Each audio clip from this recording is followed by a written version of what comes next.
All right, so I am going to read a pastoral letter to the nation by Reverend Dr. William J.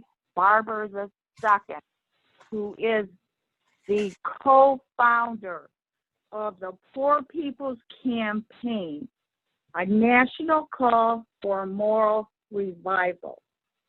That campaign has taken up Reverend Dr. Martin Luther King's call for a revolution of values in the country. Okay, so the letter goes as follows. Dear America, like many of you, I have heard George Floyd cry, "I can't breathe," and "Mama, I love you," on the recording of his lynching in the streets of Minneapolis. I have watched as crowds of people, black, white, and brown, gay, straight, and trans, have taken to those same streets to cry out against systemic racism.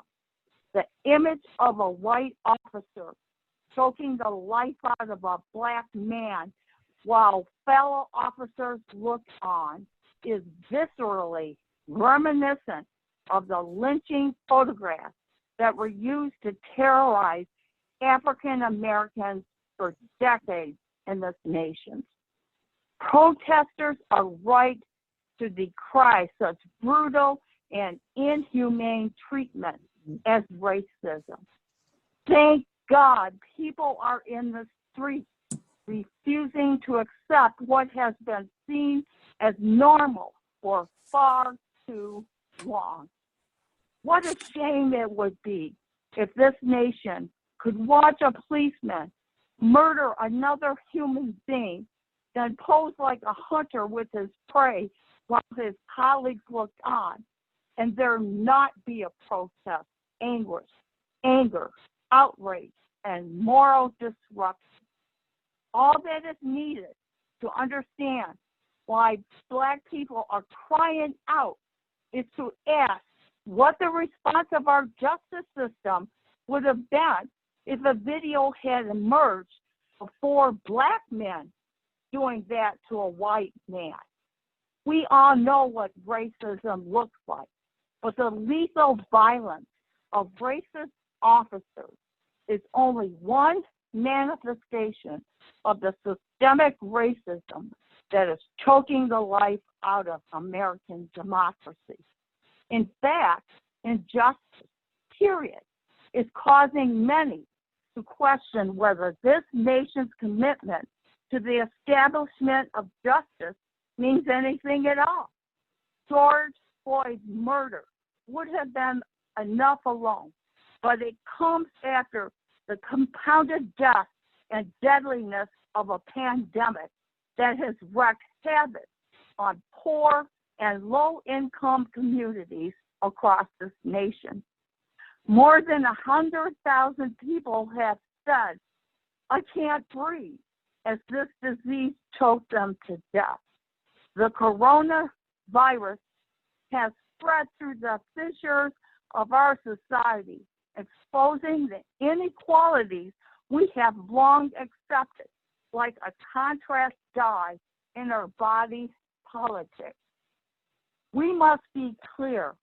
Long before COVID-19 came to our shores, 140 million Americans were poor and low income, and I'm one of them. 700 people were dying every day from poverty in this nation before we declared a national emergency.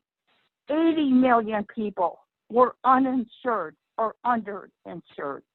While we know that thousands will die every year for every 500,000 people that are uninsured. Let me see. Last week, Columbia University published a study that said many of the 100,000 Americans we have lost did not need to have to die. Their deaths are the result of a government that refused to care for its people. Yet too many political leadership have accepted the greed and wanton disregard for human life that has become normal in our political system. We all know what Americans need to survive in this pandemic: access to health care, living wages, paid sick leave, affordable housing, and the capacity to stay home to slow the spread of the disease. Yet the poorest and most vulnerable Americans are being sent back into harm's way, often without the proper PPE, while 85% of the trillions of dollars we invested in so-called stimulus bills has gone to the wealthiest Americans. So you see, this moment demands that all who care about the American experiment in democracy listen closely and deeply to the uprising that is itself a collective gasp for life. As a pastor, I turn to Scripture in times of crisis, and I have prayed with the prophet Isaiah that God would open my ears to offer a word that might sustain those who are distressed. I have prayed with Jeremiah that we will not try to heal the wound of the people lightly and fail to recognize how the wounds of poverty demand social surgery and a strong antibiotic of truth to cleanse a septic democracy. In Christian churches, we are preparing for the season of Pentecost, when we recall how God's Spirit allowed people from various backgrounds to hear the truth in their own tongue.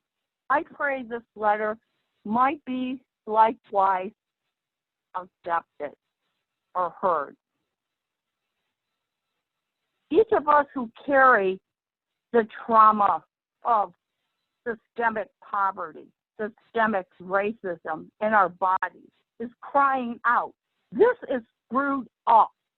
And it is true. A society that tolerates such disregard for Black life is sick. And we are right to insist that the public note America's symptoms of spiritual death. We still have the capacity to ask, what if leadership in this country was moved to arrest people who destroy and murder people's lives as much as they are to arrest those who destroy property? What if instead of a president who tweets when the looting starts, the shooting starts, we had leadership that could unequivocally say, when you use police power in the name of the state to murder, lynch, and destroy, you will be prosecuted for your crimes. To those who look at the fires in Minneapolis and say, there must be a better way, I must say that no one wants to see their community burn. But these people have shared how their nonviolent pleas and protests have gone unnoticed for years as the situation has gotten out of hand. These people, countless activists, grassroots leaders, and preachers, and community members are screaming and have been screaming nonviolently long before now. Change America, change Minneapolis. Rather than listen, many of those in power saw even their nonviolent protest as an unwelcome development. Okay, so this is some of that letter. And I want to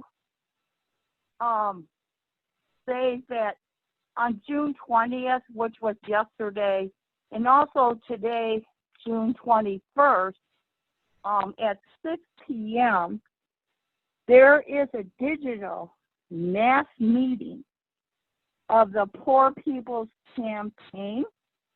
You can tune in at june2020.org, or you can dial in at 425-436-6277. And the participant code is 52837. So that is tonight at 6 p.m. The mass meeting is sharing by many people, actors, religious people, political people, and the poor. There are people who shared their experiences being poor, not having water, not having enough money to pay rent, so they're living in a vehicle with their children or living on the street. So you're welcome to do that, and we welcome you. I'm going to end with a song of the Poor People's Campaign that is sung as these poor people before the pandemic march on the streets all through the country, many different states. And this is the song. Someone's hurting our brothers and sisters, and it's gone on far too long, and we won't be silent anymore. Thank you. I'm complete.